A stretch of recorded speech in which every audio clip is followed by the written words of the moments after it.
Hello friend, welcome to my YouTube channel.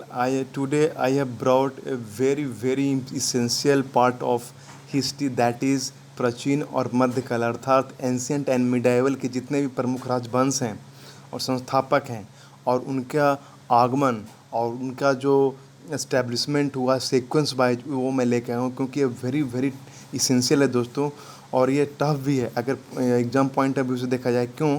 क्योंकि अगर question में आता है क्या पूछा जाए कि जितने भी राजवंश हैं, जैसे उन सबों का संस्थापक कौन है, तो बहुत आसान होते हैं क्वेश्चन। लेकिन पूछा जाए कि उनका आने का सीक्वेंस क्या है, कौन पहले आया है, वो बहुत टफ होता है। इसी पर मैं आज ट्रिक लाया हूँ दोस्तों, वो भी इन सब प्रॉब्लम का सिर्फ एक सेंटेंस में। दोस्तों थोड़ा फैक्ट मैं बताना चाहता हूँ कि भारत का इतिहास बहुत व्यापक है, जो कई राजवंशों के उत्थान और पतन का गवाह रहा है।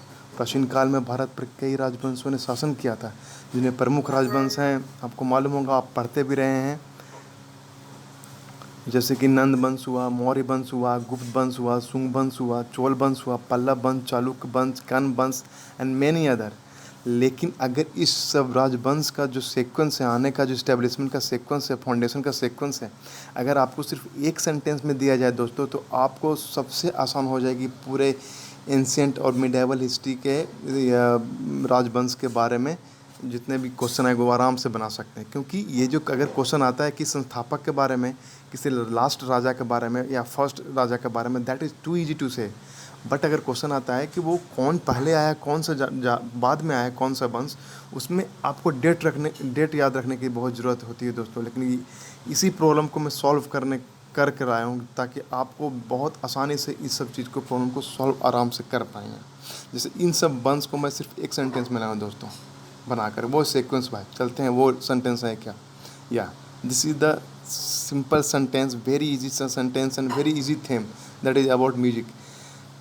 It is very well known that कि अगर आप आराम से आनंद लेते हैं उसमें, अगर सॉन्ग के साथ अगर आप आनंद लेते हैं तो बहुत यूजफुल होता है। उसी के थीम पर मैं ट्रिक बनाऊँ दोस्तों।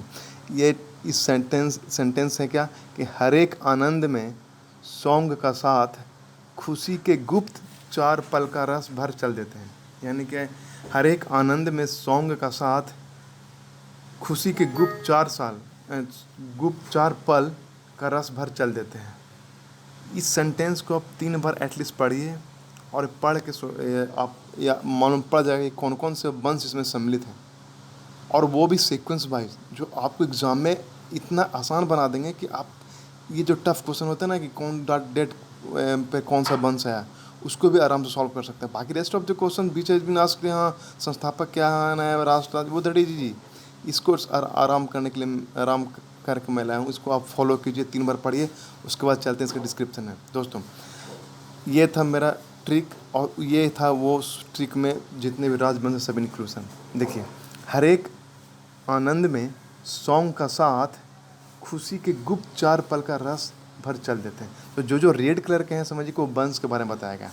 अगर इस सेंटेंस को 3 बार याद कर लें, 3 बार पढ़ कर याद कर लें, तो आराम से बता सकते हैं कि हर एक का मतलब हुआ हर एक वंश, आनंद से हो गया नंद वंश, में से हुआ मौर्य वंश, सॉन्ग से हुआ शुंग वंश, का से हुआ कर्ण वंश, सात से हुआ सातवाहन वंश, खुशी से हुआ कुषाण वंश, गुप्त से हुआ गुप्त वंश, 4 से हुआ चालुक्य वंश, पल से हुआ पल्लव वंश, रस से हुआ राष्ट्रकूट वंश, और चल से हुआ चोल वंश। दोस्तों आप देख रहे हैं कि सिर्फ एक सेंटेंस मैंने बोला, आपने सिर्फ एक सेंटेंस बोला यहाँ से वहाँ तक। इसमें कम से कम 12 ऐसे वंश हैं, जो राजवंश हैं, जो अक्सर एग्जाम में पूछे जाते हैं। 12 ऐसे डायनेस्टीज हैं जो अक्सर पूछे जाते हैं कि कौन सा वंश राजवंश पहले आया। कभी ये भी रहता है कर्ण वंश पहले आया कि मौर्य वंश में आया, नंद वंश है। इस सब का सोल्यूशन ये सिर्फ एक 1 लाइन है दोस्तों, आप इसे पढ़ डालिए। और जितने भी हैं ये सीक्वेंस वाइज है, यानी कि यहाँ से स्टार्ट हुआ है दोस्तों, यहाँ से, और सीक्वेंस वाइज मैंने सजाया इस चीज़ को दोस्तों। अगर कोई चीज़ अगर कोई सजा कर दी जाती है तो वो इतना आसान होता है एग्ज़ाम में सॉल्व करने का, आप कह नहीं सकते। इसका एग्जांपल मैं बताता हूँ दोस्तों। ये रहा क्वेश्चन जो मैंने निकाला है प्रीवियस ईयर क्वेश्चन से।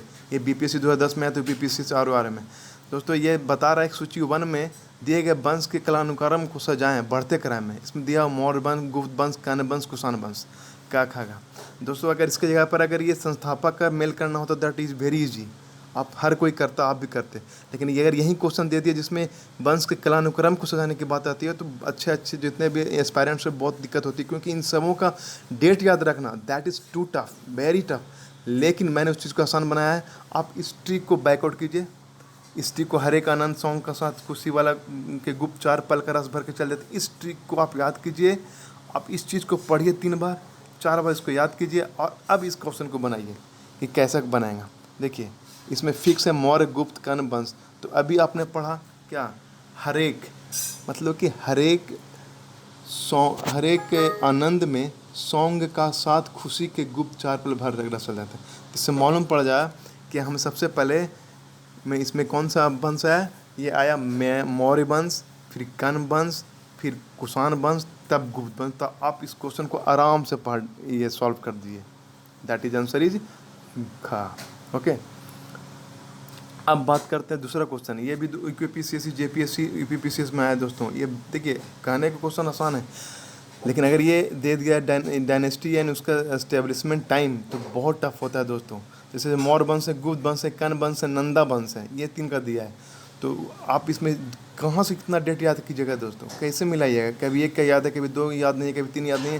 लेकिन टॉपर इसको आसानी से सॉल्व करके आ जाते हैं, क्योंकि उनके पास इस तरह का ट्रिक और ऑलरेडी मौजूद है जो दूसरों को नहीं बताते हैं। मेरे को भी इस तरह का प्रॉब्लम आया, तो मैंने इस चीज़ को सॉल्व किया, तब जाके एग्जाम क्लियर हुआ, क्रैक हुआ। तो इसी कारण मैं इस चीज़ को लाया हूँ। इसको आप पढ़िए। देखिए मौर्य वंश, गुप्त वंश, कर्ण वंश, नंद वंश। I don't need to remember this all stuff, the garbage stuff, because I know the sequence, अब उसका ट्रिक भी मैं जान रहा हूँ। उसके अनुसार आराम से मैं सॉल्व कर सकता हूँ कि सबसे पहले यहाँ पर मौर्य वंश आया था, गुप्त वंश आया था, उसके बाद नंदा वंश आया था, फिर मौर्य वंश आया था, फिर कर्ण वंश आया था, फिर गुप्त वंश आया था। इसके अनुसार आप आराम से यहाँ भी सॉल्व कर सकते हैं। ठीक है, इसी तरह ये भी क्वेश्चन है कि हर एक डायनेस्टी कब आया, कुषाण डायनेस्टी कब आया, पल्लव डायनेस्टी कब आया, मौर्य डायनेस्टी। ये सब चीज़ पढ़ने की हमको जरूरत नहीं है, इसको ऑप्शन देखना है, सिर्फ इससे चल जाइए कि हम जानते हैं कि सबसे पहले हर्यक होता है, हरेक हुआ तो हरेक पहला आया होगा। तो सबसे कम किसका है भाई, बीसी में आया है, तो इसका डाल देते हैं 1484 बीसी। इस तरह का और भी देखिए, कुषाण डायनेस्टी बाद में आया, पल्लव डायनेस्टी और भी बाद में आया, मौर्य डायनेस्टी पहले आया। तो पहले ये आया फिर ये आया, यानी ए और डी आया पहले। तो ए सबसे पहले आया होगा तो ऑफकोर्स ए का 2 होगा, फिर डी उसके बाद में 322 हो गया होगा, तो ये भी आया होगा। तो यानी कि ए का 2 और डी का 1। देखिए ए का 2 डी का 1 किसमें, ये तो आराम से सॉल्व किया। तो क्या आपको याद करने की जरूरत पड़ी? नहीं, सिर्फ आपने इस चीज़ को याद रखा कि इस ट्रिको के हर एक आनंद में सॉन्ग का साथ खुशी के गुप्त 4 पल का रस भर चल देते हैं। जैसे हर एक से हरेक वंश, आनंद से नंद वंश, में से मौर्य वंश, सॉन्ग से शुंग वंश, का से कर्ण वंश, सात से सातवाहन वंश, खुशी से कुषाण वंश, गुप्त से गुप्त वंश, चाल से चालुक्य वंश, पल से पल्लव वंश, रस से राष्ट्रकूट वंश और चोल से चोल वंश, चाल से चोल वंश। देखिए कितना आसान से, अगर नेक्स्ट टाइम अगर ये भी दे दे, ये भी दे दे, कोई भी वंश के दे दो, किसी तरह मिला कर दे तो आप आराम से मरेगा।